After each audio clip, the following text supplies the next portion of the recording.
ओम नमो भगवते वासुदेवाय। अथ श्रीमद्भागवते भाषा टीकायुक्ते दशम स्कंद पूर्वार्ध प्रारंभ हो रहा है। आप ध्यान से सुनिए। श्री कृष्ण गोविंद हरे मुरारी, हे नाथ नारायण वासुदेवा। ओम नमो भगवते वासुदेवाय। राजोवाच कथितो वंशविस्तारो भवता सोम सूर्ययोः राज्ञां चोभयवंशनां चरितं परमाद्भुतम्।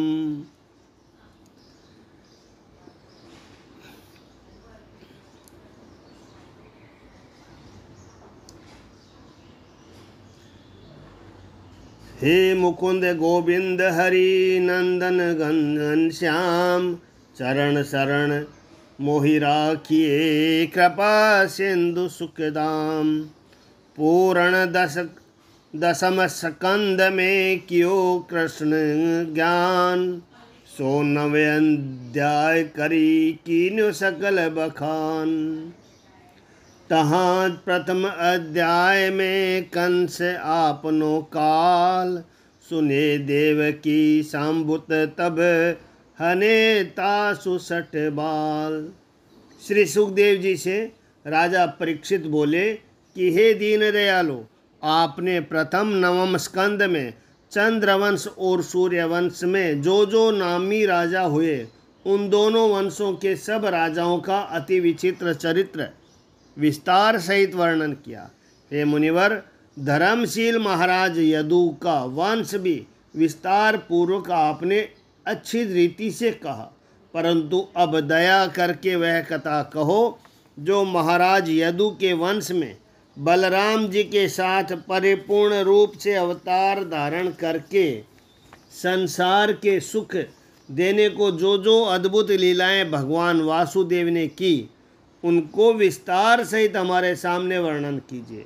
सब प्राणियों के प्रतिपालक भगवान भूत भाव ने यदु कुल में जन्म लेकर जो आश्रय युक्त चरित्र किए, वह भी सब यथावत हमारे आगे कथन करो। इस संसार में 3 प्रकार के पुरुष हैं, एक तो ज्ञानी, दूसरे मुमुक्षु और तीसरे विषयी। इन तीनों प्रकार के मनुष्य को उत्तम श्लोक भगवान के चरित्र परम प्रिय है। वे दिन रात उनको गाते रहते हैं और ज्ञानी लोगों को परमेश्वर के चरित्र सुनने से संसार की सब वासना छूटने का उत्तम उपाय दिखाई देता है। और जिन मुमुक्षु जनों को मोक्ष की इच्छा है, ऐसे नारद उद्वादिकों को संसार रूपी रोगों के दूर करने को सजीवन मूल औषध है। और विषय में जिनका मन है, ऐसे मनुष्यों के मन को और कानों को परमानंद का देने वाला यही विषय है। सिवाय आत्मघाती के और पशुघाती के ऐसा कौन सा मनुष्य है जो परमेश्वर के गुणानुवाद को सुनकर आनंदित न होगा। चाहे कुछ हो, परंतु हमको तो वृंदावन बिहारी भक्त हितकारी का गुण दिन रात गाना और उनके उत्तम उत्तम चरित्रों की कथा नित्य प्रति सुननी है, क्योंकि श्री कृष्ण चंद्र तो हमारे कुल पूज्य ही थे। संग्राम में देवताओं को भी पराजित करने वाले पितामह भीष्म और दुर्योधन आदि महारथी रूप, जिसमें वडवानल, सोबल और दुशासन रूप महागंभीर नीर जो भारी भीड़ वीर योद्धाओं की जहाँ तहाँ घूम रही थी, वहीं उसमें तरंगे, शल्य, द्रोण, कर्ण आदि महारथी रूप ग्रह थे। मर्यादा रूप राजाओं की कतार थी। उस कौरव रूपी अत्यंत गंभीर समुद्र ने जो द्रौपदी का चीर हराया, वही उस समुद्र का विस्तार था। ऐसे दुस्तर महासागर को मेरे पितामह युधिष्ठिर आदि को ने भक्ति रूप नौका का आश्रय लेकर बछड़े के खुर के सदृश समझकर बेखटक के पार उतर गए। इतना ही नहीं, इतना ही मत समझना कि भगवान ने कृष्ण अवतार केवल पांडवों की सहायता के लिए धारण किया था। मेरे भी प्राणों की रक्षा श्री कृष्ण जी ने की थी। कौरव और पांडवों की संतान का बीज रूप जो मेरा यह देह है, अश्वत्थामा के ब्रह्मशास्त्र के तेज से दग्ध होने को था, उसी समय मेरी माता उत्तरा ने महादुखी हो श्री कृष्ण की शरण ली। तब उत्तरा को दुखी जानकर भगवान ने चक्र ग्रहण कर मेरी माता की कुक्षी में प्रवेश करके मेरे तन की रक्षा की। हे विद्वान, सब जगत के प्रकाश करने वाले प्राणियों में परम पुरुष, काल रूप संसार को मोक्ष देने वाले और उसी रूप से दुरात्मा लोगों को मृत्यु के देने वाले, जिन्होंने भक्तों के ऊपर दया करके नर शरीर धारण किया, उन श्री कृष्ण चंद्र की लीला हमारे आगे कहो। हमको उनके पराक्रमों के सुनने की बड़ी लालसा है। बलदेव सकर्षण को आपने पहले तो देवकी का पुत्र कहा था, अब दूसरी बार रोहिणी का पुत्र कहा। यह बड़े आश्चर्य की बात है कि दो माताओं से एक पुत्र कैसे उत्पन्न हुआ। भक्त बावन भगवान अपने माता पिता वसुदेव देवकी को छोड़कर व्रज में नंद यशोदा के घर क्यों गए, और भक्तवत्सल्य भगवान श्री कृष्णचंद्र ने अपनी जाति वालों को संग लेकर कहाँ निवास किया। गोप सखाओं के संग नंद कुमार भगवान ने व्रज में नंद यशोदा के घर रहकर कौन कौन से उदार चरित्र किए, और मथुरा में जाकर अपने मामा कंस को अपने हाथों से कैसे मारा। मामा को मारना किसी प्रकार योग्य नहीं है, फिर उसका वध क्यों किया। हे प्रभु, मनुष्य देह धारण करके भगवान वासुदेव ने यादवों के साथ मथुरापुर में कितने दिन तक वास किया, और श्री कृष्ण महाराज की कितनी स्त्रियां थीं। हे सर्वज्ञ, जो प्रथम मैंने आपसे पूछा, उसके सिवाय और जो कुछ चरित्र मेरे पूछने से शेष रह गए हैं, उन सब को मेरे सामने वर्णन करिए, क्योंकि मेरा चित्त श्री कृष्ण के गुणानुवाद के सुनने को अधिक चाहता है, और इस विषय में मेरी बड़ी श्रद्धा है। हे मुनीश्वर, यद्यपि यह सुधा पियास जगत में परम दुस्सह है, तो भी वे मुझे दुख नहीं दे सकती, क्योंकि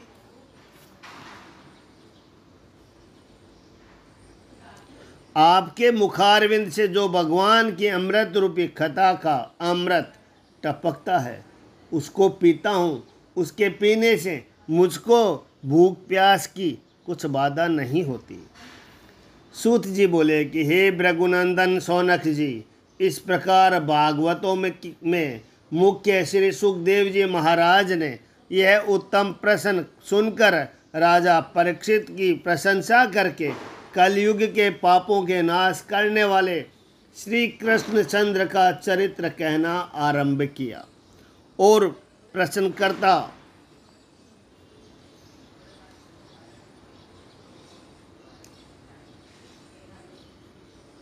और श्री सुखदेव जी बोले कि हे राज ऋषियों में श्रेष्ठ राजा परीक्षित, आपकी बुद्धि ने अच्छा निश्चय किया है कि जिस बुद्धि से आपकी कृष्ण कथा में अत्यंत उत्कृष्ट प्रीति हुई है। भगवान वासुदेव की कथा 3 जनों को पवित्र करती है, श्रोता को, वक्ता को और प्रश्नकर्ता को। जैसे श्री गंगा जी का जल तीनों जनों को पावन करता है। किसको? जो गंगा जी का दर्शन करता है, जो गंगा जी का स्पर्श करता है, और जो गंगा जी का पान करने वाला, अथवा पुरोहितों को, यजमानों को और ग्रहण करने वालों को। हे राजन, अभिमानी राजा जिनका सदा दैत्यों का सा स्वभाव उनकी अधिक सेनाओं के भार से पृथ्वी के अत्यंत दुखी होकर गाय का रूप धर ब्रह्मा जी के निकट गई।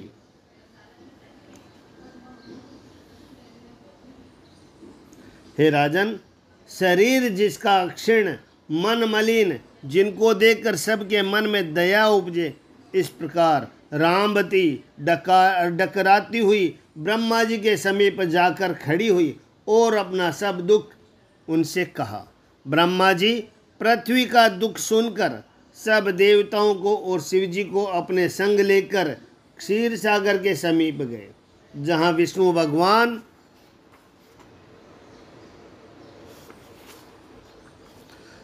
शेष शैया पर शयन कर रहे थे। वहाँ जाकर ध्यानपूर्वक जगदीश्वर भगवान, अर्थियों के संपूर्ण मनोरथ पूर्ण करने वाले देवों के देव विष्णु भगवान की पुरुष सूक्त ने इन 16 सहस्त्र शीर्षा पुरुष मंत्रों से स्तुति करने लगे।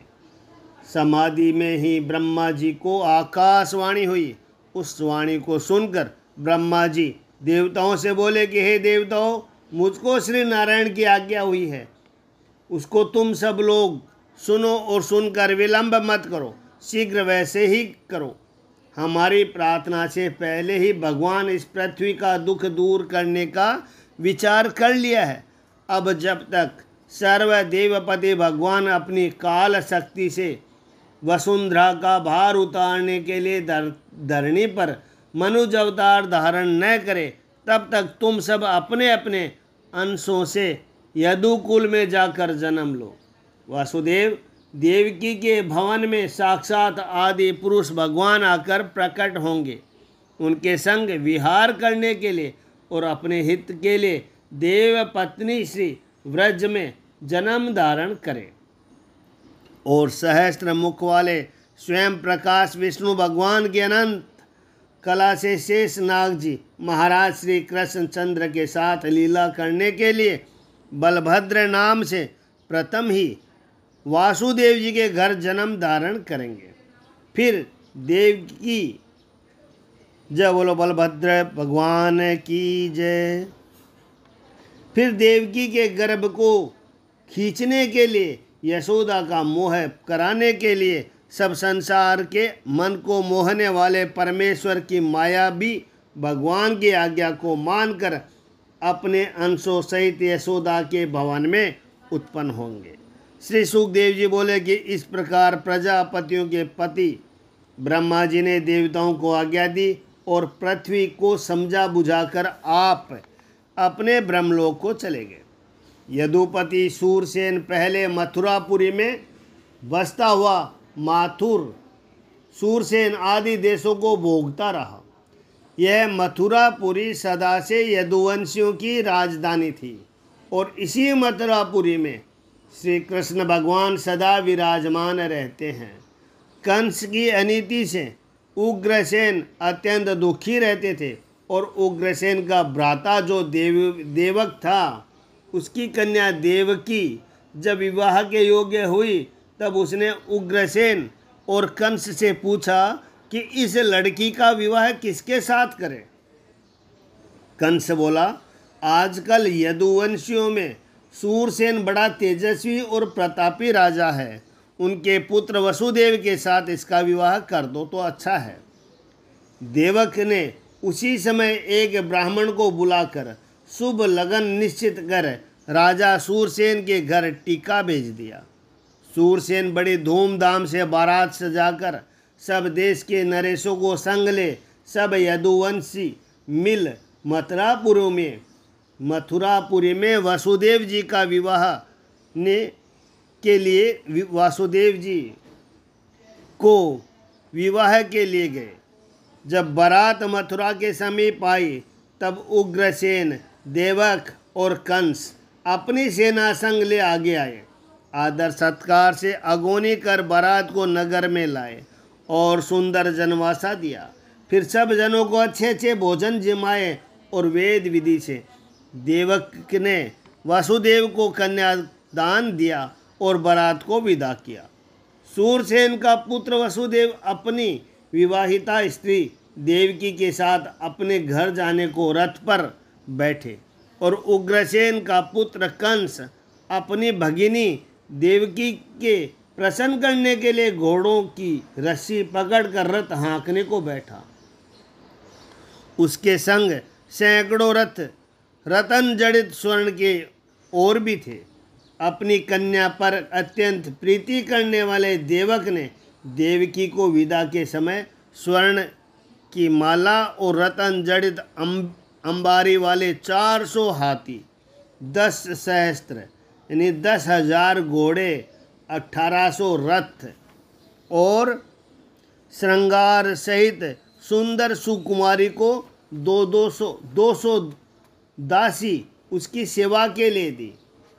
दुल्हन की यात्रा के समय मंगल के लिए शंख, बेरी, मृदंग, दुंदुबी आदि सब बाजे बारात के बजने लगे और उग्रसेन देवक आदि सब बारात के पहुंचाने को संग चले। जब मथुरा से थोड़ी दूर बाहर बारात निकली और देवकी के रथ के घोड़ों की बागडोर पकड़े जो कंस हाँक रहा था, उसी समय कंस को आकाशवाणी हुई कि अरे मूर्ख, जिसको हर्ष सहित तू पहुँचाने जाता है, इसी देवकी के 8वें गर्भ में तेरे मारने वाला उत्पन्न होगा। इस प्रकार आकाशवाणी को सुन वह उदम पापी भोजवंशियों के कुल को कलंक लगाने वाला कंस बहन के मारने के लिए उपस्थित हुआ और खड्ग हाथ ले केस पकड़ देवकी को रथ से नीचे खींच लिया और क्रोध से दांत चबा चबा कर होठों को काट काट कर कहने लगा कि जिस वृक्ष को जड़ से उखाड़ डालो तो फिर उसमें फल फूल क्यों लगेगा। इसीलिए इसको न मार डालूं कि जिससे पुत्र होने की संशय ही नहीं रह जाए, फिर निर्भय होकर अपना निष्कटंक राज्य करो। यह गति देख उस निंदनीय कर्म करने वाले महामूर्ख निर्लज कंस को बड़े ऐश्वर्यवान वासुदेव जी की स्तुति और युक्तियों से और करुणा भरे मधुर वचनों से उसको शांत करके बोले कि हे कंस, तुम बड़े सूरवीर और योद्धाओं में प्रशंसीय, गुणज्ञ और भोजवंश को सुयश फैलाने वाले हो। देखो, इस समय एक तो विवाह का उत्सव है, दूसरे यह साध्वी जाति स्त्री है, अबला है, तीसरा तुम्हारी प्यारी बहन है। फिर इस बिचारी दीन अबला को मारना कौन सा धर्म है। बलि कभी अबला पर हाथ नहीं डालते, क्योंकि स्त्रियों के मारने का शास्त्र में महापाप लिखा है। स्त्रियों के मारने का शास्त्र में महापाप लिखा है। जो मृत्यु के भय से इस बिचारे दीन को मारते हो तो मृत्यु तो किसी प्रकार मिटती ही नहीं, क्योंकि मृत्यु तो जन्मधारी मनुष्य के संग ही लगी रहती है। जिस मनुष्य का जन्म होता है उसी दिन मृत्यु भी संग जन्मती है, और जो अधिक जीवन के लिए उसको मारते हो तो आज अथवा 100 वर्ष के अनंतर देहधारी का मरण निसंदेह होगा। और मनुष्य को यदि यह शरीर छोड़कर दूसरा शरीर धारण करना न पड़े, यह कदापि हो ही नहीं सकता, क्योंकि मरण समय में भी यह प्राणी अपने वश में नहीं रहता। यहाँ भी कर्मों के अनुसार प्रथम दूसरे शरीर को प्राप्त कर लेता है, तब पीछे इस शरीर को त्यागता है। जैसे चलने के समय मनुष्य अपना अगला पाँव संभाल कर रख लेता है, तब पिछले पाँव को उठाता है।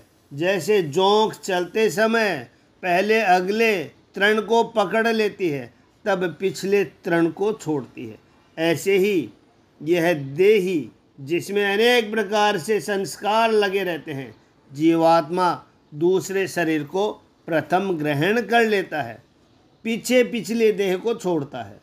स्वप्न में मनुष्य जैसे देखे हुए और सुने हुए देह जिसमें अनेक प्रकार के संस्कार लगे रहे हैं और मन उसके वश में, वह मन उसी में वश देह का चिंतन करता रहता है। और वह मनुष्य स्वप्न में भी वैसा नहीं देखता और उसी देह को अपनी समझकर कहता है मैं हूँ, यह मेरा देह दुखी है। ऐसे अपने आप को राजा और इंद्रियादि के सम्मान मानकर अभिमान करना है और जागृत देह की संपूर्ण स्मृति भूल जाता है। फिर उसी संस्कार वाले मन से मनोरथ करते करते देह को भूलकर जागृत में भी उसी प्रकार के मनोरथ देह को देखता है और थोड़ी देर में कहने लगता है कि यह मैं हूँ, यह शरीर मेरा है, ऐसा मानता है कि और स्वप्न में देह की स्मृति कुछ भी नहीं रहती। इस प्रकार कर्मों के अधीन होकर पूर्व देह को छोड़ देता है और वैसा ही देह प्राप्त कर लेता है।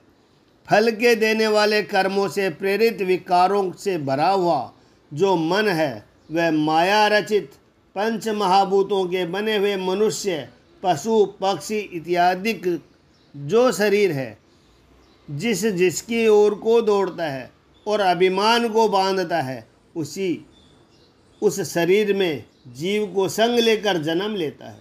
यह मन ही सब बातों का कर्ता हर्ता ठहरा, जो मन को ही जन्म लेना चाहिए, परंतु अकर्ता आत्मा क्यों जन्मता है?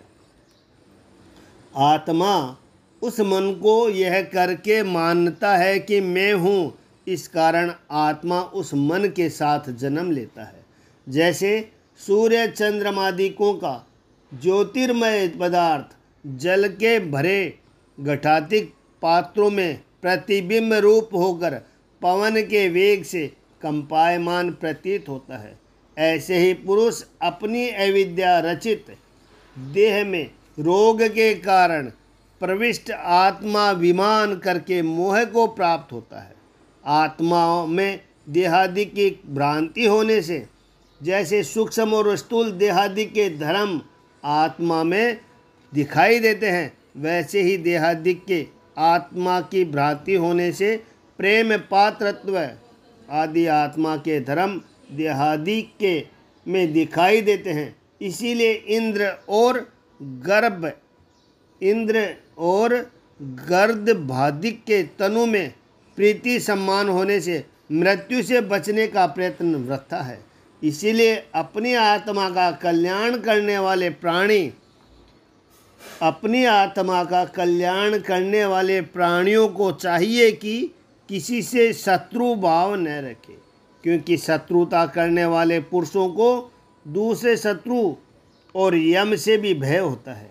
इसीलिए हे राजन, यह तुम्हारी छोटी बहन है और अभी बालक है, दीन है और अबला है। देखो, काठ की पुतली की नहीं तुम्हारे आगे खड़ी है और तुमको परमेश्वर ने दीन हितकारी और स्वजन भयहारी बनाया है। यह मंगल रूपिणी आपके मारने योग्य नहीं है, क्योंकि दीन को और पराधीन को मारने का बड़ा दोष है। श्री सुखदेव जी बोले कि हे कुरुवंशी राजा परीक्षित, ऐसे प्रिय वचन कहकर वासुदेव जी ने साम और भेद से समझाया तो भी एक तो आप ही दुष्ट और दूसरे राक्षसों का साथी और तीसरा आकाशवाणी का भय, उस महाक्रूर कंस ने वासुदेव जी की बात एक भी न मानी। वासुदेव जी समझा कि यह घटिला और हट को कभी नहीं छोड़ेगा। ऐसा विचार और देवकी की मृत्यु निकट आई जानकर समय बिताने के लिए अपने मन में यह विचार किया कि चतुर लोगों को उचित है कि जहाँ तक अपना बल विद्या बुद्धि पहुँचे वहाँ तक मृत्यु दूर करने का उपाय करें। जब इतने प्रयत्नों से भी मृत्यु से न बचे तो फिर पुरुष का कुछ दोष नहीं है।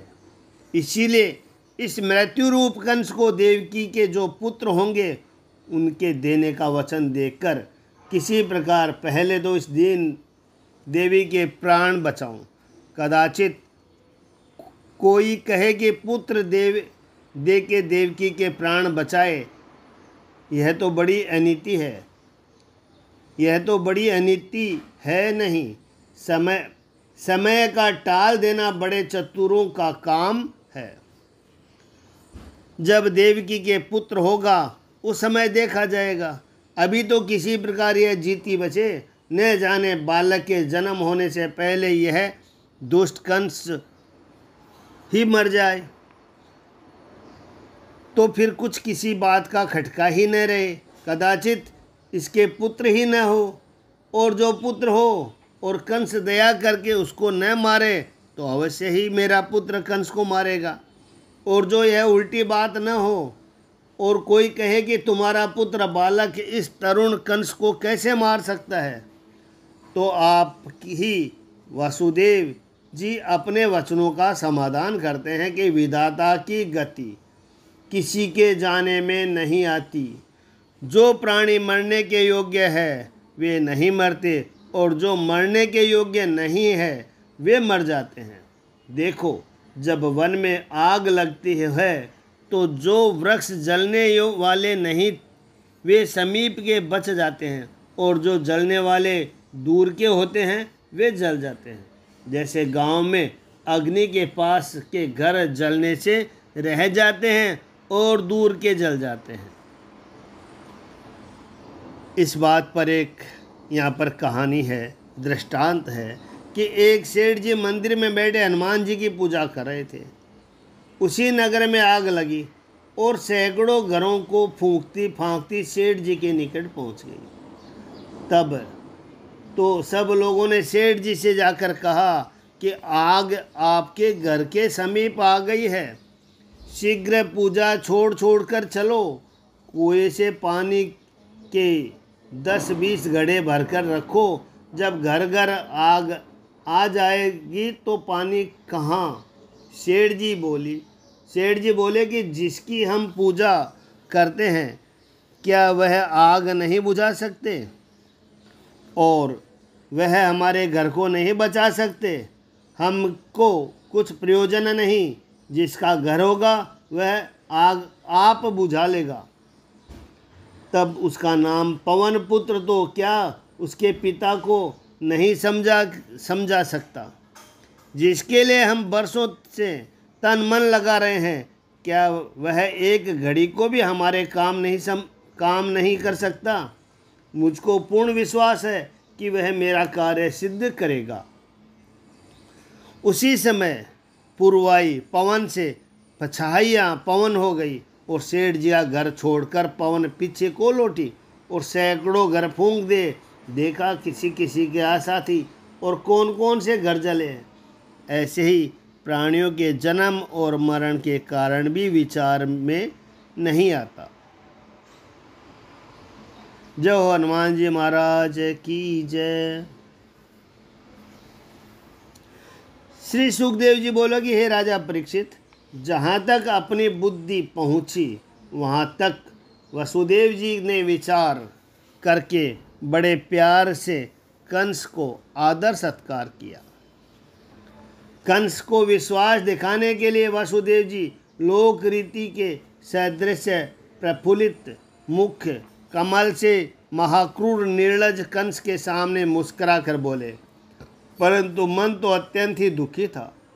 वसुदेव जी बोले कि हे सौम्य, जो भय आपके चित्त में आकाशवाणी से उत्पन्न किया है वह भय तुम किंचन मात्र भी मत मानो, क्योंकि देवकी से आपको कुछ भय ही नहीं है।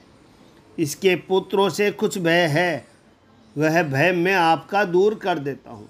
जो कि पुत्र इसके होगा उसको मैं उसी समय आपको समर्पण कर दूंगा। श्री सुखदेव जी बोले कि हे राजन, वसुदेव जी के वचन को सत्य मानकर कंस ने अपनी बहन को मारने से छोड़ दिया और वसुदेव जी ने भी प्रसन्न हो कंस की बड़ाई करके बारात समेत देवकी को लेकर अपने घर आए। सब प्राणियों के आत्मा वसुदेव जी भगवान को पूजने वाली देवकी ने उसने समय पाकर 8 पुत्र और 1 कन्या 1 वर्ष उपरांत उत्पन्न किए। प्रथम कीर्तिमान पुत्र हुआ, उसको वसुदेव जी बड़े कष्ट से कंस के पास ले गए, क्योंकि मिथ्या बोलने से वसुदेव जी बहुत डरते थे। अपने वचनों का निर्वाह करने वाले पुरुष ऐसी कौन सी वस्तु है जिसको सहन नहीं कर सकते। देखो, वसुदेव जी ने अपने पुत्र को अपने हाथ से मृत्यु के मुख में दे दिया। एक परमेश्वर के सिवाय कोई पदार्थ सत्य नहीं है, ऐसे समझने वाले मनुष्य को किसी बात की अभिलाषा नहीं रहती। इसीलिए वसुदेव जी ने पुत्र के लाड़ प्यार को पहले ही त्याग दिया, क्योंकि विद्वान पुरुषों को सिवाय सत्य के और किसी वस्तु की अपेक्षा नहीं रहती। और वसुदेव जी ने यह भी नहीं समझा था कि मैं पुत्र को आप ले जाऊंगा तो दया करके न मारेगा। यह बात वसुदेव जी के मन में सैकड़ों कोसों तक भी नहीं थी, क्योंकि दुष्ट जन कौन सी बात नहीं कर सकता। कंस से दुष्ट के मन में दया कब आ सकती है। कोई कहे कि पहल तुरंत के जन्म के पुत्र को देवकी ने कैसे दे दिया। देवकी ने समझा कि जिसका काल नहीं उसको मारने वाला कोई नहीं, और जो मार भी डाले तो ऐसे पुत्र बहुत होंगे। मेरे सच्चे पुत्र तो श्री कृष्ण चंद्र आनंद कंद बैकुंठ बिहारी भक्ति हितकारी है। यह समझ कंस को दे दिया। हे राजन, वसुदेव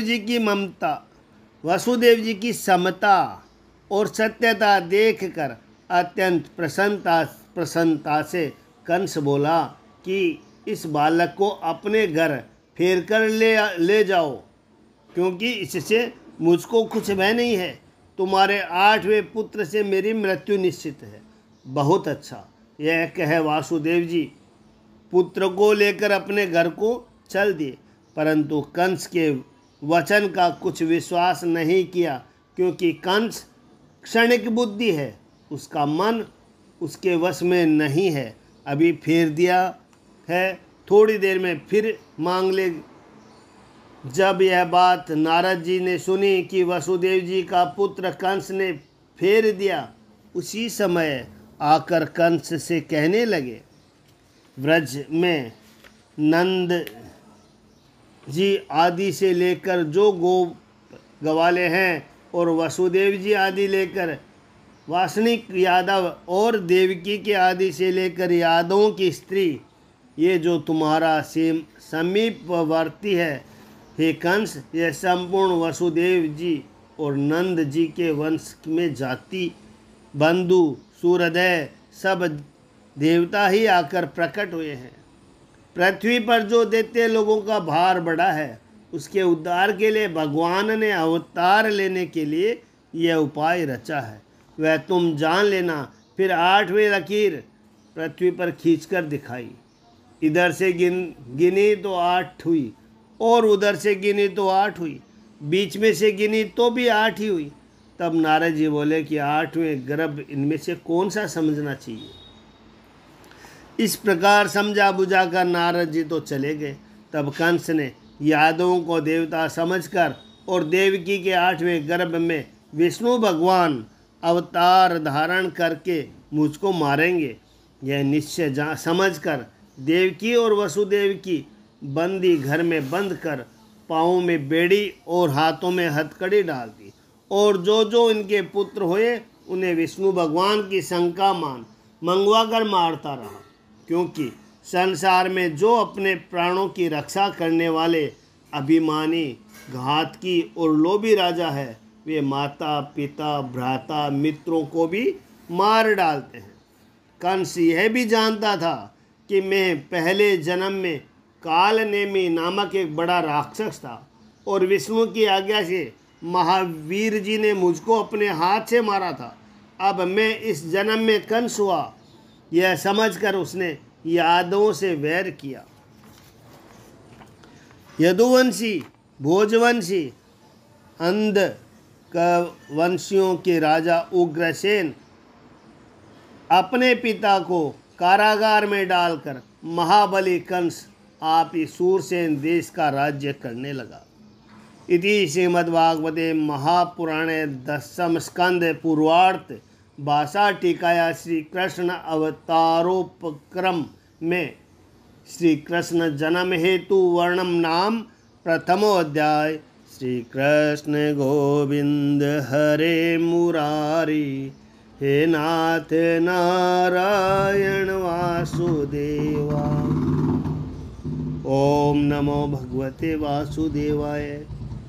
श्री सुखदेव जी बोले कि हे राजन, प्रलंबासुर, चाणूर, तृणाव्रत, अघासुर, मुष्टिक, अरिष्ट, द्विविद, पूतना, केसी, धेनुकासुर, असुरों के राजा बाणासुर और भौमासुर को संग लेकर मगध देश के राजा जरासंध आदि अपने संबंधियों की सहायता से महाबली कंस यादव को अत्यंत दुख देने लगा। यादव लोग कंस के भय से दुखित होकर कुरुदेश, पांचाल, केकई, साला, विदर्भ, निषाद, विदेह, कोसलादि देश में जाकर वास करने लगे और बहुत से अक्रूरादित यादव कंस के आज्ञाकारी बन दिन रात उसकी सेवा करने लगे। जब कंस ने देवकी के 6 बालक मार डाले तब विष्णु भगवान की कला शेष जी, जिनका नाम कहते हैं, देवकी के गर्भ में स्थित हुए। यह गर्भ देवकी को हर्ष और शोक का बढ़ाने वाला हुआ, क्योंकि आनंद रूप भगवान का अवतार होगा। इस बात को तो हर्ष और पहले बालकों के समान इस बालक को भी कंस मार डालेगा, इस बात का शोक दिन रात रहता था। तब विश्व भावन भगवान ने जाना कि मेरी प्रिय यादवों का कंस बहुत दुख देता है। उसी समय अपने नेत्रों से योग माया को प्रकट करके उसको आज्ञा दी, हे भद्रे, हे देवी, हे कल्याण रूपिणी, जो ग्वाल और गौओं से शोभित ब्रज भूमि है, तू वहाँ जाकर वसुदेव जी की स्त्री रोहिणी नंद राय जी के घर गोकुल में है और दूसरे वसुदेव जी की स्त्रियां कंस के भय से गुप्त स्थान में वास करती है। और देवकी के उदर में मेरी कला रूप शेषनाग जी ने प्रवेश किए हैं, उनको वहाँ से निकाल कर रोहिणी के उदर में पहुँचा दे, परंतु इस बात का कोई दूसरा न जाने और सब लोग तेरा यश बखान करें। हे मंगल रूपिणी, जब तू गर्भ को खींचेगी तो पीछे मैं परिपूर्ण रूप से देवकी के पुत्र भाव को प्राप्त होगा और तू नंद राय जी की भार्या यशोदा के उदर में उत्पन्न हो।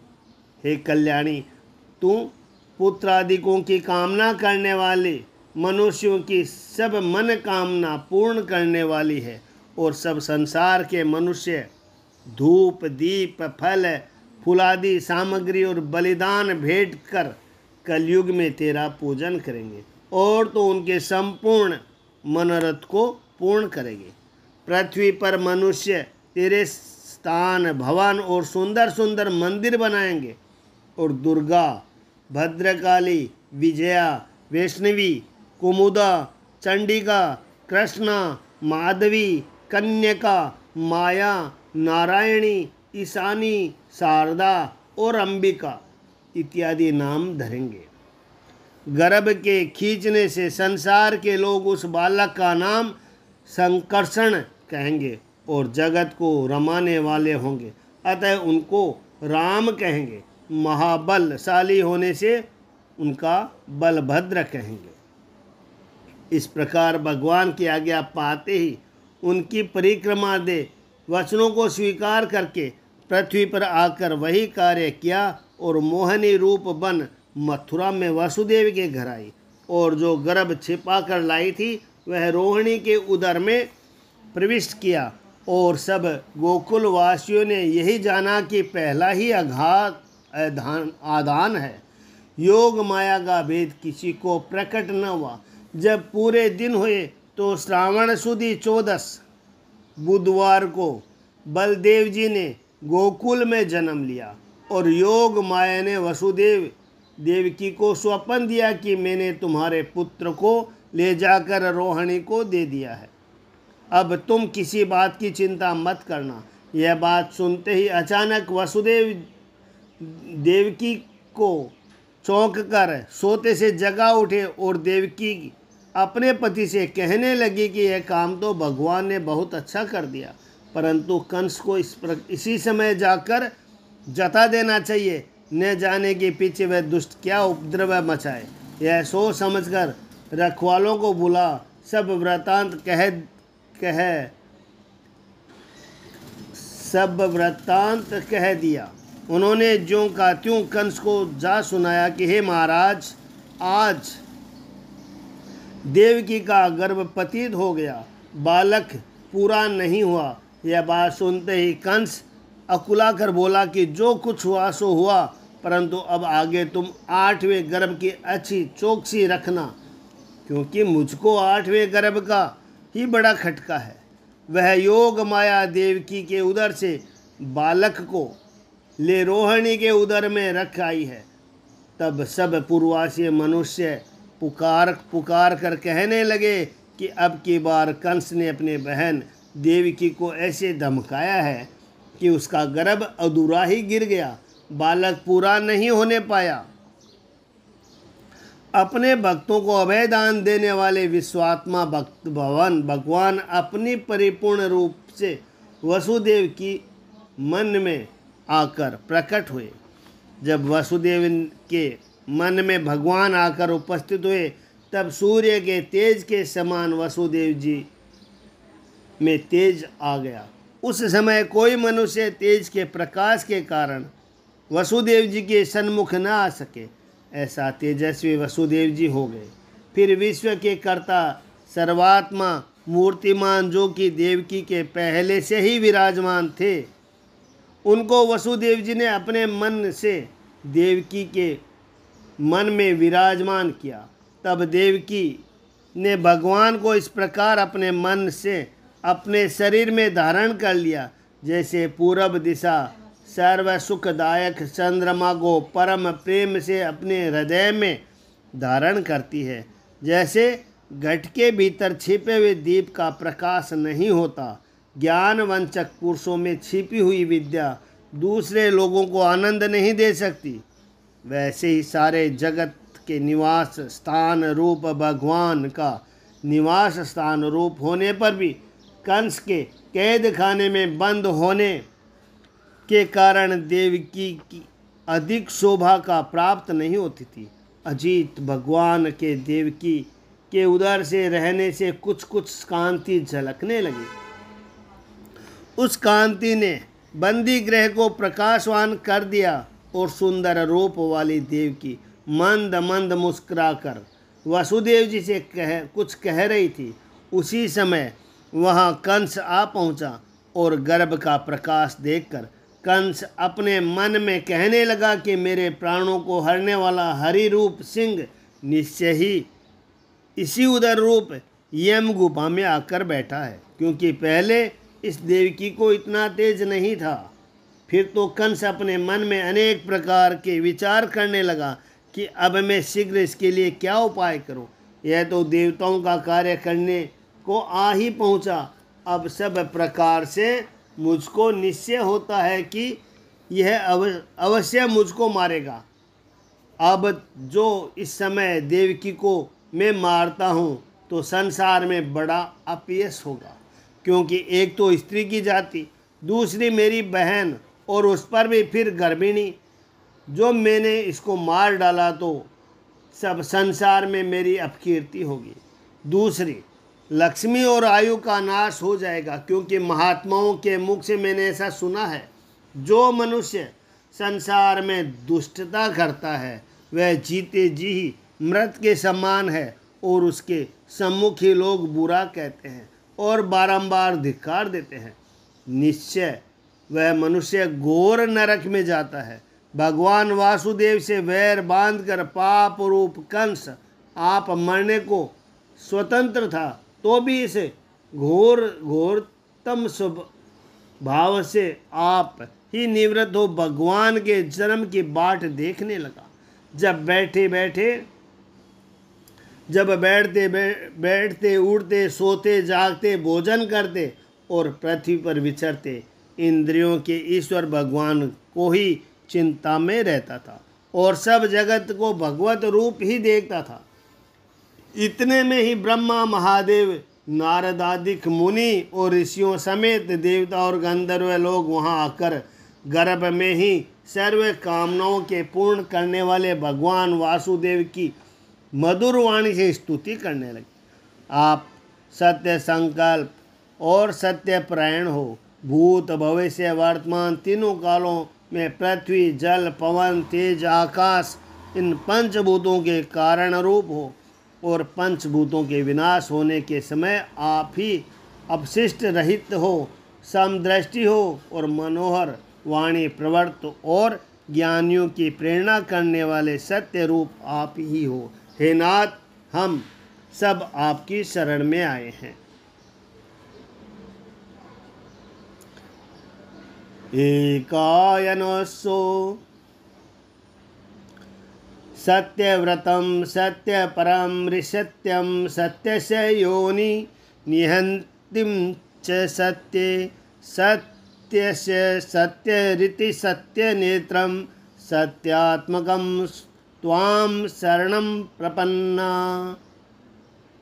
एकायनोऽसो द्विफल स्त्रीमूलक्षचतुर्षं पंचविधिः षडास्मा सप्तसगष्टविट्टपो नवाक्षो दक्षछन्दिति खगो रादिवृषः। यह देह ब्रह्मांड रूपी आदि वृक्ष आपकी माया से उत्पन्न होकर आपके ही आश्रय रहता है और इसकी रक्षा के लिए आप अनेक रूप धारण करते हैं। इस वृक्ष का आधार एक माया है। इसके दो फल है और उसमें दो फल है, सुख और दुख। उसकी तीन जड़ है, सतगुण रजोगुण और तमोगुण। इनमें चार रस है, धर्म अर्थ काम और मोक्ष। उसमें पांच अंकुर है जिनसे ज्ञान होता है, वह नेत्र है, रसना नाक कान और त्वचा। इसके छह स्वभाव है, क्षुधा पिपासा लोभ मोह बुढ़ापा और मृत्यु। उसमें 7 प्रकार की छाल है, रक्त वसा मेद मांस अस्थियाँ मज्जा और रेत। इसकी 8 शाखाएं हैं, पृथ्वी जल तेज वायु आकाश मन बुद्धि और अहंकार। इसमें 9 खगोडल अर्थात छिद्र है, नेत्र 2 मुख कान 2 नाक 2 छेद उपस्थित और गुदा। उसमें 10 पत्ते हैं, है प्राण अपान व्यान उदान समान नाग कुंभर्व कृकल देवदत्त और धनंजय। उस पर 2 पक्षी रहते हैं, जीव और ईश्वर। यह देह रूपी वृक्ष है, कभी यह उपजता है कभी कटता है।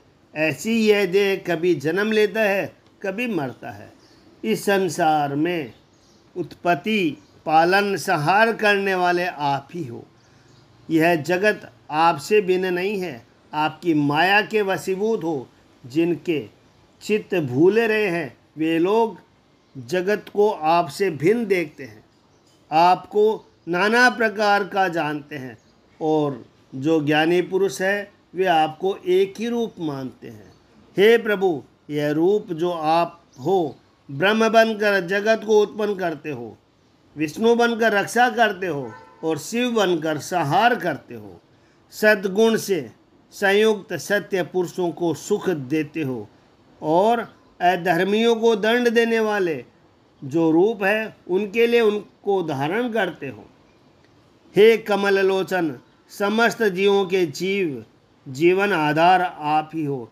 इसी से आपके विश्व ज्ञान पुरुष समाधि द्वारा चित्त को लगाकर महत् पुरुषों की सिद्धि की हुई आपकी चरण कमल रूपी नौका के आश्रय से इस संसार रूपी महासागर को अवगाहन करके बछड़े के खुर के समान सुखपूर्वक पार उतर जाते हैं। हे स्वयं प्रकाशक, जो ज्ञानवान पुरुष है वे महाभयंकर दुस्तर संसार समुद्र को पार उतारने के लिए भजन भावन और संप्रदाय, यह जो आपके चरण कमल रूपी नौका है उसको और दूसरे महात्माओं को पार उतारने को छोड़ गए हैं। आप भी पार उतर गए। प्रभु, आप अपने भक्तों के ऊपर दया करने वाले हो। हे कमल नयन, जो ज्ञानी पुरुष अपने आप को जीवन मुक्त मानते हैं वे आपको चरणाविंद के विषय भावना नहीं रखते। इसी से अशुद्ध बुद्धि बने रहते हैं और बड़े बड़े कष्ट सहकर उच्च पदों को प्राप्त होते हैं। वे उच्च पद किसको समझते हैं कि उत्तम कुल में जन्म होना और परिश्रम करके शास्त्रों को पढ़ना, इनको ही उच्च पद जानते हैं। आपके चरणविंद की भक्ति का निरादर करते हैं, फिर पीछे विघ्नों से पराभव पाकर नीच योनि में जन्म लेते हैं। हे माधव, जो पुरुष आपके ही चरणों में प्रीति रखते हैं और आपके दास कहलाते हैं वे अपने मार्ग से कभी भ्रष्ट नहीं होते। अर्थात इन लोगों को उन मिथ्या ज्ञानियों की नहीं किसी प्रकार का विघ्न नहीं होता। वरन हे प्रभु, आपके भक्त आपसे रक्षित होने के कारण निर्भय होकर बड़े बड़े भारी भयंकर विघ्नों के माथे पर पांव धरकर सदा संसार में घूमते रहते हैं। हे प्रभु, आप विश्व की रक्षा करने के समय सब प्राणियों के पालन के लिए और शुभ कर्मों के फल देने के लिए शुद्ध सत्गुण स्वरूप धारण करते हो।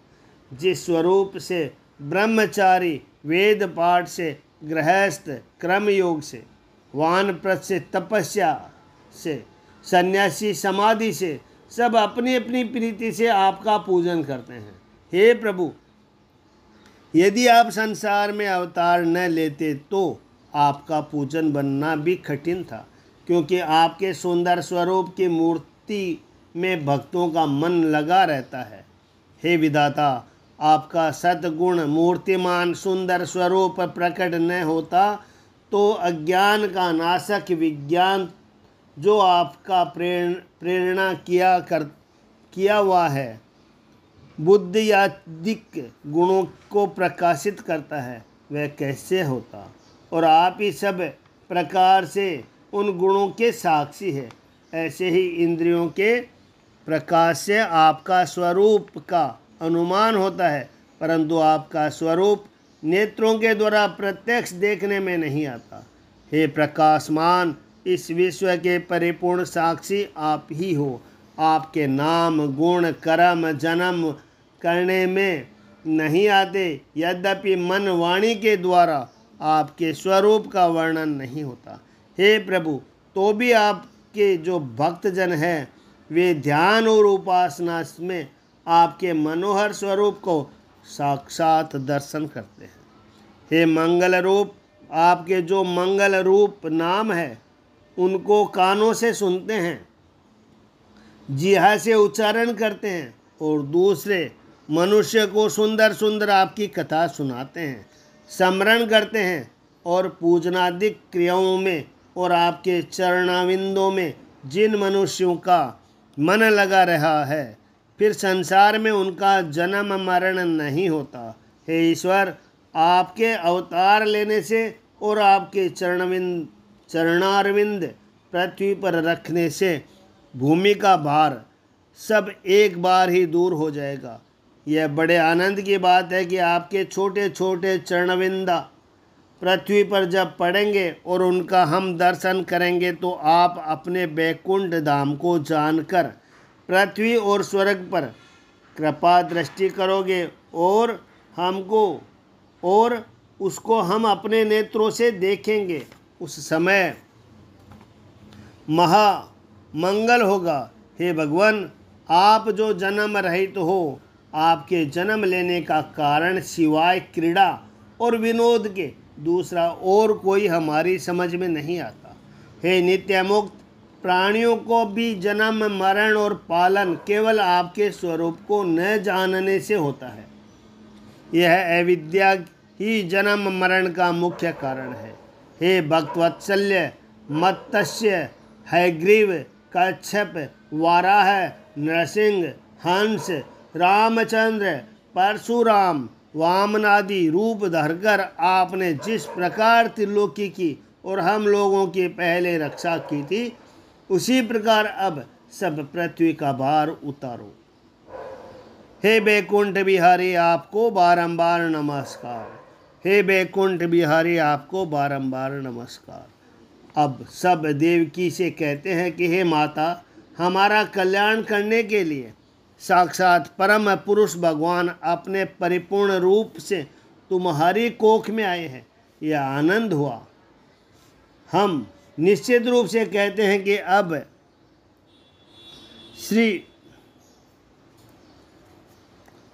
अब कंस भी इनके ही हाथ से मारा जाएगा। तुम किसी प्रकार मत डरो, तुम्हारा पुत्र सब यादव वंश की रक्षा करने वाला होगा। श्री सुखदेव जी बोले कि हे राजन, जिसका स्वरूप कहने में नहीं आए, ऐसे जो परम पुरुष भगवान है, उनकी इस प्रकार यथावत स्तुति करके ब्रह्मा जी और महादेव जी को आगे करके सब देवता स्वर्ग को चले गए। इति श्रीमद्भागवते महापुराणे दशम स्कंद पूर्वार्ध भाषा टीकाया गर्भगत विष्णु ब्रह्मादिकृत स्तुति निर्मित द्वितीय अध्याय। श्रीमन्नारायण नारायण नारायण। श्री कृष्ण गोविंद हरे मुरारी, हे नाथ नारायण वासुदेवा। ओम नमो भगवते वासुदेवाय। श्री सुखदेव जी बोले कि हे परीक्षित, जब श्री कृष्णचंद्र आनंद कंद के प्रकट होने का समय आया, वह समय सर्वगुण संपन्न परम शोभायमान हो गया और सुधाकर रोहिणी नक्षत्र पर आ गया एवं शांति युक्त शुभ ग्रह तारागण हो गए। दसों दिशाएं उज्जवल हो गई, आकाश निर्मल हो गया, समस्त तारागण उज्जवल उदित हुए, पृथ्वी परम मंगल रूपिणी हो गई। पूर्व नगर ग्राम ब्रज आकर वन वाटिका अत्यंत रमणीक शोभायमान दृष्टि आने लगी। नंद नदियों का जल स्वच्छ और शीतल हो गया। तालों में कमल कमलनी खिल गए। भ्रमर उन सुंदर सुंदर सुगंधित पुष्पों को सूंघ सूंघ कर उन्मुक्त हो गुंजारने लगे। वृक्षों की शाखाओं पर पक्षी मन भावन सुहावनी बोलियां बोलने लगे। सुखदायक शीतल मंद सुगंधित पवन बहने लगी। ब्राह्मणों के होम की अग्नि शांत प्रज्वलित हो गई। सिवाय कंसादिक राक्षसों के सब महात्माओं के मन प्रसन्न हो गए। स्वर्ग में भगवान के अवतार सूचक दुंदुभी बजने लगी। किन्नर गंधर्व भगवान का यश गान करने लगे। सिद्ध चारण स्तुति करने लगे। विद्याधरों की स्त्रियां अप्सराएं नृत्य करने लगे। मुनि और देवता ब्रज पर पुष्पों की वर्षा करने लगे। समुद्र आनंद में भरकर लहरें लेने लगा। मेघ मंद मंद शब्द से गरजने लगे। चपला क्षण क्षण मात्र में चमकने लगी।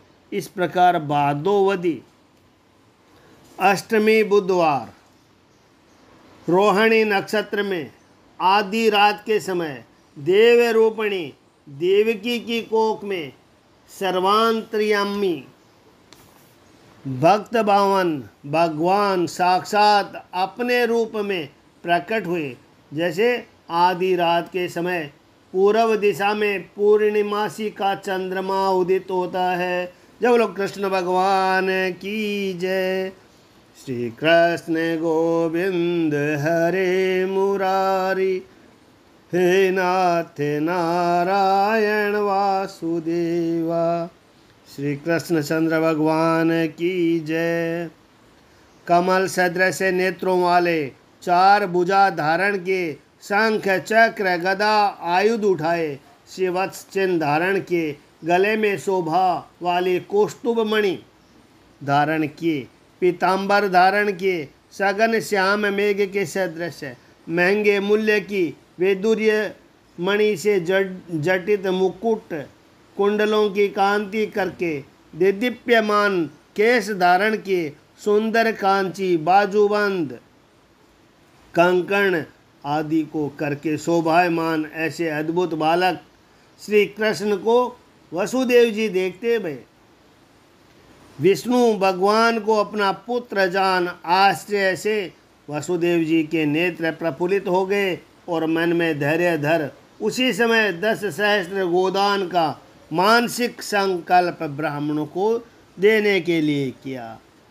उसी समय 10 सहस्त्र 10,000 गोदान को मानसिक संकल्प ब्राह्मणों को देने के लिए किया। हे भारत, हे अभिमन्यु कुमार, उस बालक की कांति से प्रसूति का गार ऐसा प्रकाशमान हो रहा था कि किंचन मात्र भी अंधकार नहीं रहा। वसुदेव जी पुत्र को परब्रह्म परमात्मा समझकर उनके प्रभाव को देख शुद्ध बुद्धि से हाथ जोड़े, सिर झुकाकर निर्भय होकर उनकी स्तुति करने लगे। हे भगवान, आपकी जय हो। हे भगवान, आपको मैंने भली भांति जाना। आप माया से परे साक्षात परम पुरुष हो। केवल अनुभव और आनंद ही आपका स्वरूप है और संपूर्ण जनों की बुद्धि के दृष्टा हो। मैं भली भांति जानता हूँ कि आप वही है जिन्होंने पहले अपने माया से सतगुण, रजोगुण, तमोगुण रूप यह विश्व रचा है। आप उसमें प्रविष्ट नहीं होते और सद्रूप से प्रविष्ट सदृश्य देखने में आते हो। जैसे महत्व, अहंकार, पंच तंत्र, मात्रा अर्थात शब्द, स्पर्श, रूप, रस, गंध, ये सातों पदार्थ, पंच ज्ञानेन्द्रिया यानी पंच कमेंद्रिया और 11 मन, पंच महाभूत अर्थात पृथ्वी, जल, तेज, वायु, आकाश, इन 16 विकारों के संग मिलकर संपूर्ण ब्रह्मांड को रचते हो और पृथक पृथक ब्रह्मांड के उत्पन्न करने का सामर्थ्य रखते हैं और उत्पन्न होने के उपरांत ब्रह्मांड में प्रविष्ट होकर जैसे जानने में आते हैं, यथार्थ रीति से प्रथम कारण रूप से प्रविष्ट ही थे। इस कारण उत्पन्न हुए कार्य से उनका पीछे से प्रवेश होना संभव नहीं हो सकता। ऐसे ही आपको प्रवेश पीछे से संभव नहीं है और ऐसे ही आपके रूप बुद्धियादिक इंद्रियों से जानने में नहीं आते। विषयों में अपार हो परंतु विषयों के साथ आप ग्रहण करने में नहीं आते। जैसे नेत्रों में रूप ही देखने में आता है, रस का ज्ञान नेत्रों से किस प्रकार नहीं हो सकता, ऐसे विषयों के ग्रहण में आपका ग्रहण नहीं हो सकता। परिच्छिन्न पक्षी को घोंसले में प्रवेश होता है, आप अपरिच्छिन्न है, इसीलिए आपके स्वरूप में बाहर भीतर का भेद नहीं है। गर्भ में आप कब रह सकते हैं? आवरण करके रहित हो, सर्वस्वरूप हो, सर्वात्मा हो, सर्वव्यापक हो और परमार्थ वस्तु हो। आत्मा के जो दृश्य गुण देहादिक है, उनको आत्मा के बिना जो पुरुष सत्य मानते हैं वह अतिशय अज्ञानी है। विचार कर देखो तो कथन मात्र बिना देहादिक सब झूठ ही है। इसीलिए झूठ देहादिकों का जो पुरुष सत्य मानते हैं वे अज्ञानी है। हे विभो, निरह निर्गुण निर्विकार आप ही हो। आपसे ही इस विश्व की उत्पत्ति, पालन, संहार होता है। आप ही ईश्वर हो और ब्रह्म स्वरूप हो, इसीलिए आपसे कुछ विरोध नहीं है। आपका आश्रय लेकर तीनों गुण ही विश्व को रचते हैं, इसीलिए आपका नाम करता है। आप अपनी माया से सृष्टि के पालन के लिए सतगुण शुक्ल वर्ण विष्णु रूप धारण करते हो और जगत की उत्पत्ति के समय रजोगुणी रक्तवर्ण ब्रह्मा दि रूप धारण करते हो और विश्व के संहार के समय तमोगुणी कृष्ण वर्ण रुद्र रूप धारण करते हो। हे सर्वसमर्थ श्री कृष्ण, हे ब्रह्मादिकों के ईश्वर, आप इस विश्व का पालन करने के लिए मेरे घर में उत्पन्न हुए हो। क्षत्रिय जिनका नाम ऐसे करोड़ों असुरों के समूह जहाँ तहाँ चलायमान हो रहे हैं, उनका विध्वंस करोगे। हे देवेश, दुष्ट कंस ने तुम्हारे जन्म का वृत्तांत हमारे घर में सुनकर आपके बहुत भ्राता मार डाले। अभी जो कोई मनुष्य उस दुष्ट से कह देगा कि आपका अवतार हुआ है, तो वह सुनते ही शस्त्र हाथ में लेकर यहाँ चला आएगा। श्री सुखदेव जी बोले कि हे राजन, जब इस प्रकार वासुदेव जी स्तुति कर चुके, तब पीछे देवकी पुत्र में महापुरुष भगवान के सब लक्षण जानकर और मधुर मुस्कान देख कंस के भय से धीरे धीरे पुत्र की स्तुति करने लगे। अनादि, व्यापक, ज्योति स्वरूप, निर्गुण, निर्विकार, सदा मात्र, दिव्य गुणराशि, निर्विशेष और चेष्टा रहित जो तुम हो, यह स्वरूप किसी के जानने में नहीं आता। वेद आपके स्वरूप का वर्णन करते हैं। तुम ज्ञान के प्रकाश करने वाले साक्षात विष्णु भगवान हो। जिस समय ब्रह्मा जी की 100 वर्ष की अवस्था होती है, उस समय प्रलय काल में सब लोग नष्ट हो जाते हैं। पंच महाभूत अपनी अपनी तन्मात्राओं में मिल जाते हैं और तन्मात्रा प्रधान में लीन हो जाती है। प्रधान के जानने वाले उस समय केवल आप ही अजन्मा अवशिष्ट रह जाते हो। हे माया प्रेरक, यह जो काल है उसको अपनी माया वर्णन करते हैं। इसी काल में विश्व होता है। फल आदि से लेके जिसकी वर्ष तक गणना है, यह परार्ध रूप में बड़ा है। ऐसे आप निर्भय रूप हो, मैं आपकी शरणागत हूँ। हे आदि पुरुष, सब मनुष्य मृत्यु रूपी सर्प के भय से सब लोगों में भागे भागे फिरते हैं। उनको बैठने के लिए निर्भय स्थान कहीं नहीं मिलता। जब किसी पूर्व पुण्य के प्रभाव से आपके चरणविंदों का आश्रय मिल जाता है, तब उस निर्भय स्थान को प्राप्त करके निर्भय होकर सो रहता है। फिर मृत्यु भी उसके निकट नहीं आती, दूर से ही दूर भागती है। महाभयानक स्वरूप वाले उग्रसेन का पुत्र जो कंस है, उससे हम अत्यंत भयभीत हैं। उस दुष्ट से आप हमारी रक्षा करो। भक्तों के भय दूर करने वाले और जानने वाले, ध्यान करके योग आप ध्यान करने के योग्य आप भगवान स्वरूप हो। अब आप अपने इस श्याम सुंदर स्वरूप को चरम चक्षु वालों को मत दिखाओ। हे मधुसूदन, आपका जन्म जो मेरे यहाँ हुआ है, इस बात का यह पापी कंस न जानने पाए, क्योंकि अधीर चित्त वाली स्त्री जाति जो मैं हूँ, आपके कारण उस कंस के भय से अत्यंत ही भयभीत हूँ। हे विश्वात्मक, शंख चक्र गदा पद्म से शोभायमान जो यह आपका चतुर्भुज और अद्भुत स्वरूप है, इसको छिपा लो। यह जो जगत प्रत्यक्ष काल में दृष्टि आता है, प्रलय काल के समय बिना परिश्रम ही उस सृष्टि को आप अपने उदर में धारण कर लेते हो। आप मेरे गर्भ में प्राप्त हुए हो। यह बड़े हास्य की बात है। यह बात सुन श्री कृष्णचंद्र मुस्कुरा कर बोले कि अहो मात, तुमको अपने पूर्व जन्म की सुध नहीं है, उसे सुनो। स्वयंभू मनवंतर में पहले तुम्हारा प्रश्न नाम था और वसुदेव जी उस समय पाप रहित सुतपा प्रजापति थे। तब तुम दोनों को ब्रह्मा जी ने सृष्टि रचने की आज्ञा दी। तब आपने इंद्रियों को रोककर बड़ा भारी तप किया। वर्षा, वायु, धूप, गर्मी, शीत, इन सब कालों के गुणों को ग्रहण किया और श्वास रोककर मन के मैल को दूर कर दिया।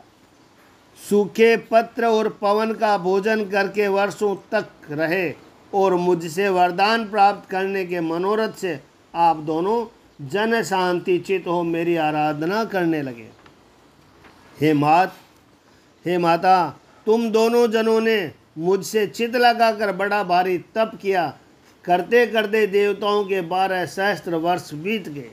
हे निष्पाप, जब तुमने तप करने के समय श्रद्धा भक्ति से हृदय में मेरा ध्यान किया, उसी समय इस देह से तुम्हारे ऊपर मैं प्रसन्न हुआ। तुमने दोनों के मन की अभिलाषा पूरी करने के लिए मैं उसी समय इसी शरीर से आपके सम्मुख आकर प्रकट हुआ और आपसे कहा कि वर मांगो, वर मांगो, वर मांगो। तब आपने यह वर मांगा कि हे भगवान, जो आपके वर देने की इच्छा है और हम पर प्रसन्न है, तो यह वर दीजिए कि आपके समान हमारे पुत्र हो। संसार के विषय सुख आपने नहीं भोगे थे और कोई संतान भी नहीं थी। आपने मेरे माया से मोहित होकर मुक्ति नहीं मांगी। उस समय मैंने तुमको मनोवांछित वर दिया कि मैं तुम्हारा मेरे ही समान पुत्र होगा। तुमको यह वर देकर मैं अंतर्ध्यान हो गया और अपने मनोरथ प्राप्त करने के विषयों का सुख भोगने लगे। जब मैंने शील, उदारता और आदि गुणों से युक्त अपने सदृश से दूसरा कोई पुरुष कहीं नहीं देखा, तब प्रसन्न गर्भ नाम से विख्यात होकर मैं ही आपका पुत्र हुआ। फिर पीछे दूसरे जन्म में आप कश्यप और अदिति हुए। वहाँ भी मैंने उपेंद्र नाम से आपको ही घर आकर फिर जन्म लिया। हे जननी, उस अवतार में मेरा शरीर बहुत छोटा था, इसलिए मेरा नाम वामन विख्यात हुआ। फिर जब तीसरी बार उसी रूप से आपके घर जन्म लिया, हे माता, मेरा वचन सत्य मानो। देखो, तुमने एक बार वर मांगा, मैंने तुम्हारे घर 3 बार जन्म लिया। पहले जन्म का स्मरण कराने के लिए मैंने तुमको ही यह रूप दिखाया, और जो और प्रकार से मनुष्य के बालक का रूप धरकर प्रकट होता है, तो तुम क्या जानती हो? और तुमको कैसे विदित होता कि परमेश्वर ने हमारे घर आकर अवतार लिया? अब आपकी इच्छा है कि चाहे पुत्र भाव से मेरा सम्मान करो, चाहे ईश्वर जानकर मेरा ध्यान करो। मुझसे स्नेह करोगे तो परम गति को प्राप्त होगे। और जो तुमको कंस का यह भय है कि मेरे इस पुत्र को भी वह दुष्ट मार डालेगा, तो तुम मुझको गोकुल में नंदराज जी के घर पहुंचा दो और यशोदा के गर्भ से प्रकट हुई जो योग माया है, उसको इसी समय अपने घर को ले आओ। इतना कथा कह श्री सुखदेव जी बोले कि हे राजन, यह बात समझा बुझाकर भगवान चुप हो गए और अपनी माया से माता पिता को देखते साधारण बालक हो गए। भगवत की प्रेरणा से वसुदेव जी प्रसूति का घर में से पुत्र को लेकर बाहर निकलने की इच्छा की। उसी समय गोकुल के नंदराज जी की स्त्री यशोदा के उदर से योग माया ने जन्म लिया। उस समय योग माया ने सब पूर्ववासी और द्वारपालों का ज्ञान हर लिया। उसी समय सब निद्रा के वशीभूत हो गए, पाँव में बेड़ी गिर पड़ी।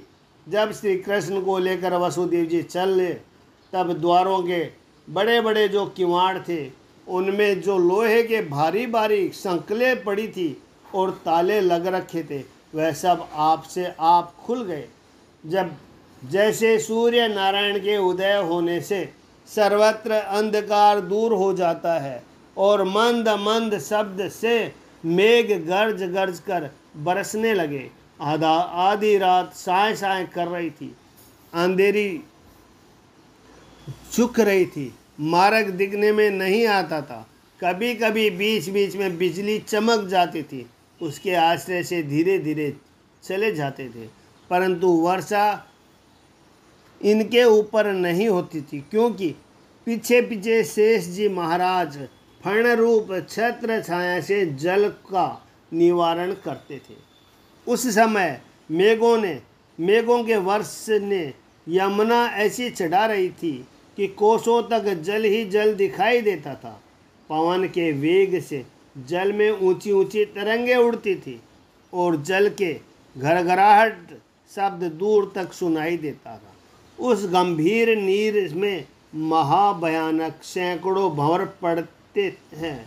जैसे लंका की चढ़ाई के समय श्री रामचंद्र जी महाराज को समुद्र ने मार्ग दिया था, उसी प्रकार यमुना ने वासुदेव जी को मार्ग दे दिया। जैसे तैसे कर वासुदेव जी गोकुल में पहुँचे और नंद जी के द्वार पर जाकर देखा कि किवाड़ खुले पड़े हैं। भीतर घुसकर देखा तो सब नींद में मतवाले पड़े हैं और यशोदा माया के मोह से ऐसी बेसुध पड़ी थी कि उसकी कन्या के उत्पन्न होने का भी ध्यान नहीं था। उसको सोती हुई देखकर वासुदेव जी ने श्री कृष्ण जी को तो यशोदा जी की सैया पर सुला दिया और उसकी कन्या को उठाकर अपनी राह ली और उसी बंदी गृह में आकर कन्या को देवकी की सैया पर सुला दिया और अपनी उसी प्रकार पाँव में बेड़ी और हाथों में हथकड़ी पहन ली और उसी भांति बैठ गए। वासुदेव जी को देख देवकी पूछने लगी कि हे स्वामी, कुशल पूर्वक गोकुल में पहुँचे? पुत्र तो आनंद से हैं। वसुदेव जी ने कहा, सब नारायण की कृपा है। उसी समय यहाँ गोकुल में नंद राय के घर यशोदा जी के मन से जब माया हटी तो जाना कि मेरे प्रसव हुआ है, परंतु कुछ परिश्रम और कष्ट न पड़ा, क्योंकि योग माया ने पहले ही स्मृति भुलाकर नींद के वश कर दिया था और यह भी कुछ ज्ञान नहीं रहा कि मेरे पुत्र हुआ या कन्या हुई। इति श्रीमद्भागवते महापुराण दशम स्कंद पूर्वार्ध भाषा टीकाया कृष्ण जन्म मणि तृतीयोध्याय। श्रीमन्नारायण नारायण नारायण श्री कृष्ण गोविंद हरे मुरारी, हे नाथ नारायण वासुदेव। जय बोलो भगवान कृष्ण भगवान की जय। आज वामन जी की भी जन्मदिन है, इसलिए बहुत अच्छा दिन हुआ कि आज ही हमारे घर कृष्ण जी का भी जन्म हो गया। जय जय श्री कृष्ण। आप सुनो, आप अपने घर में इसे चला कर रखो, आपके घर में भागवत की कथा हो जाएगी। कृष्ण भगवान की जय।